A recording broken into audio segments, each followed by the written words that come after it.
Everybody, Heidi Sonboul and Lindsay at Dahmer House issued, or extended, I think is the right word, extended an invitation for anyone who wanted to participate in a DIY Spring Floral Challenge. I love flowers, I love patterns, I love prints, much to everybody's amusement. But one of the things that I really love is a DIY because I enjoy working with my hands. So I have pulled together my Dollar Tree creation. I took the challenge quite literally and created a floral piece because I cannot do, anybody who has cats may have the same problem, do live flowers because I just spend all my time cleaning up spilled water or where cats got sick from eating something they shouldn't, and that's just gross. But anyway, so this is my contribution. I apologize for the lighting. We are having bipolar weather in the south. One day is 80 degrees, the next day is in the 40s, and it is overcast today. But I wanted to make sure that I got this out on time. So thanks for watching along, and let me know what you think at the end. Thanks.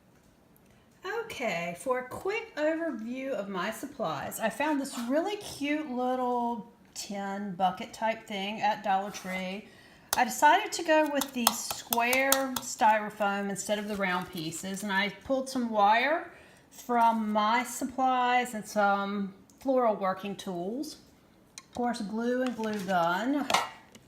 I have some spider plants, a couple of pieces just in case I want some extra greenery, and 2 things of baby's breath, a hydrangea just because I love that blue.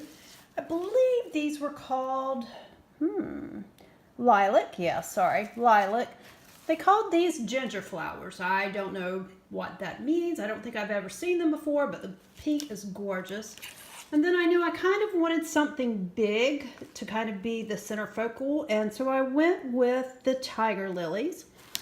And then I found, all of this came from Dollar Tree, by the way, when I bought some floral wire. I think it was $1 at oh, sorry guys, at Walmart. Sorry, brain's frying.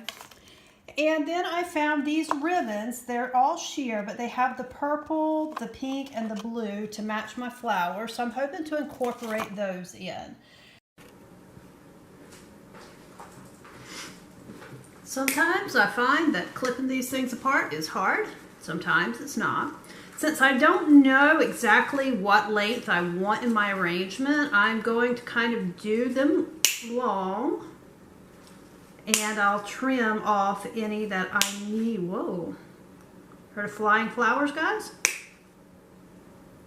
So I'm just going to repeat this process for, good golly, for all these flowers. There we go. Okay, at this point, the project feels a little intimidating because I don't know how it's going to turn out, but we'll see what happens. I'm going to start with my focal point, which is going to be my big flowers. And I kind of have, let me see, I have 5. So I want to put one in the middle. Let's slide this greenery up a little bit and kind of trim this one about, I don't know, about 2 inches off, I think, because I kind of want it to come out to the side. And I'm going to repeat this process for all 5 of the tiger lilies. Oh, my pliers are blending in.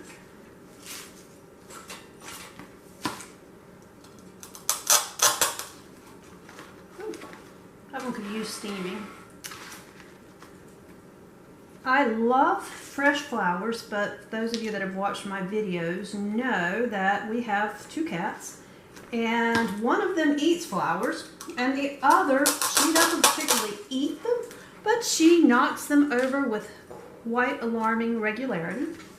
I get up in the morning to, you know, dining room table soaked full of water where she's dumped over the vase.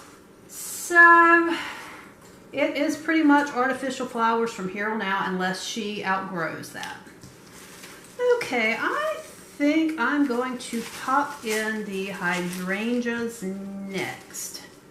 So I will work on getting these in, and then I'll come back and show you where I stand on that. So you can see, I just continue to work my flowers in, working around.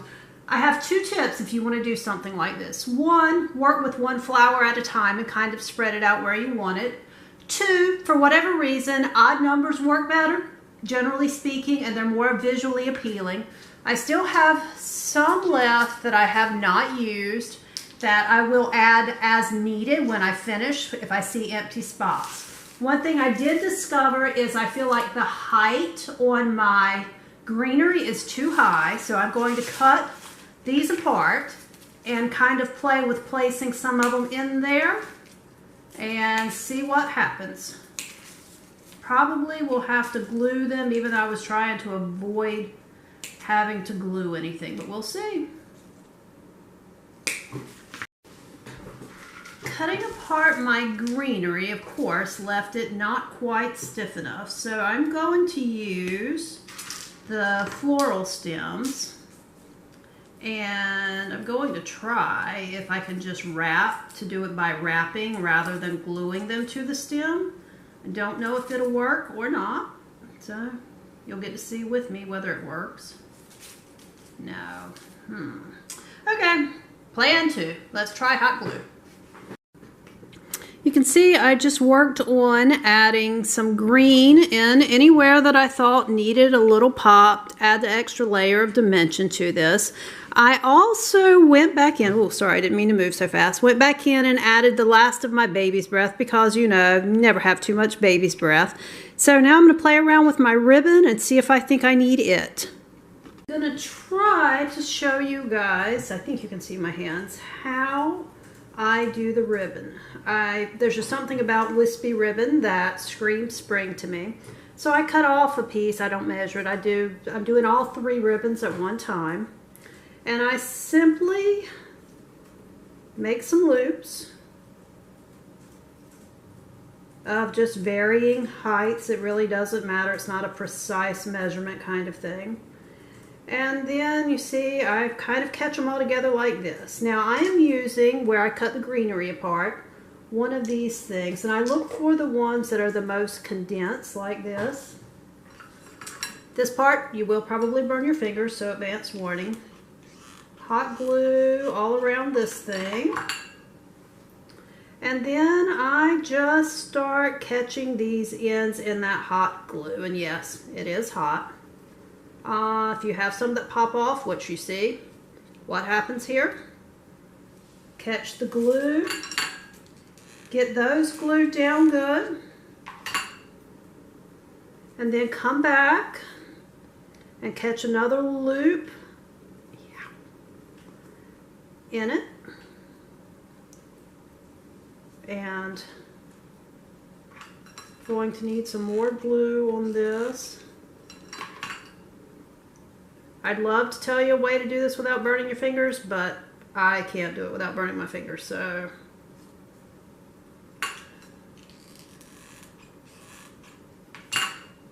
And I've got one loop that I think I want a little shorter, so I'm going to catch it back down in the glue, squeeze it, and there you have your kind of ribbon loops. And when you stick them in, the base lets them stay, and that just kind of adds a little bit of that wispiness, you know, gossamer wings kind of feel to a spring piece. So I'll be back and show you guys the finished product from a better angle in just a second. This is my finished product. You can see the baby's breath, the hydrangeas, the lilac, the tiger lilies, and then here are my wisp of ribbon sticking out. This wasn't bad for, probably took me less than half an hour to put together, and I spent less than $20 on it, excluding, well no, less than $20 on it because I didn't use anything other than my tools. If you didn't have tools, that might add up. But any kind of pliers or really good kitchen shears would work. So this is my Spring Floral Challenge piece. And you can see, let me see, I'll turn it completely around for you. Shows the same thing on both sides, so I can set it here on the island and everybody can see either side and it won't matter that much. Probably if I had to do it over again, I would have gone with a different type of greenery instead of the spider plant, but all in all, not too bad.